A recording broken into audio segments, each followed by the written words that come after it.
केशव अनुरागी।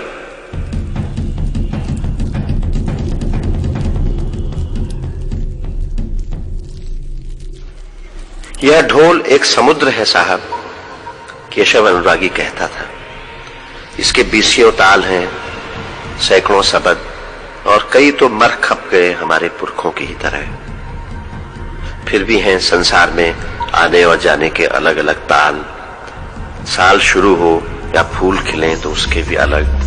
बारात के आगे आगे चलती इसकी गहन आवाज, चढ़ाई उतराई और विश्राम के अलग बोल, और झोड़ा चांचरी पांडव नृत्य और जागर के वे गूढ़ शब्द जिन्हें सुनकर पेड़ और पर्वत भी झूमते हैं अपनी अपनी जगह। जीवन के उत्सव तमाम इसकी आवाज के बिना जीवनहीन। यह जितना बाहर बजता है उतना अपने भीतर भी। एक पाखे से फूटते बोल सुनकर बज उठता है दूसरे पाखे का कोई ढोल, बतलाता उस तरफ के हाल चाल। देवताओं को नींद से जगाकर मनुष्य जाति में शामिल करता है यह, काल के विशाल पर्दे को बजाता हुआ। और जब कोई संसार से जाता है तो मृत्यु का कातर ढोल सुनाई देता है, दूर दूर से बुला लाता लोगों को शव यात्रा में शामिल होने के लिए। लोग कहते थे केशव अनुरागी ढोल के भीतर रहता है।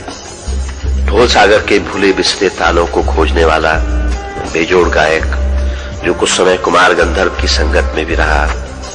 गढ़वाल के गीतों को जिसने पहुंचाया शास्त्रीय आयामों तक, उसकी प्रतिभा के सम्मुख सब चमत्कृत। अछूत के घर कैसे जन्मा यह संगीत का पंडित, और जब वह थोड़ी पी लेता तो ढोल की तालों से खेलता गेंद की तरह। कहता, सुनिए यह बादलों का गर्जन, और यह रही पानी की पहली कोमल बूंद। यह फुहार, यह झमाझम बारिश, यह बहने लगी नदी, यह बना एक सागर विराट प्रकृति गुंजायमान। लेकिन मैं हूं एक अछूत, कौन मुझे कहे कलाकार। मुझे ही करना होगा आजीवन पाए लागन महाराज, जय हो सरकार। बिना शिष्य का गुरु केशव अनुरागी नशे में धुत सुनाता था एक भविष्यहीन ढोल के बोल। किसी ने अपनाई नहीं उसकी कला, अनछपा रहा वर्षों की साधना का ढोल सागर।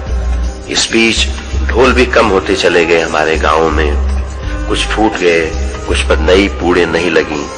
उनके कई बाजगी दूसरे धंधों की खोज में चले गए।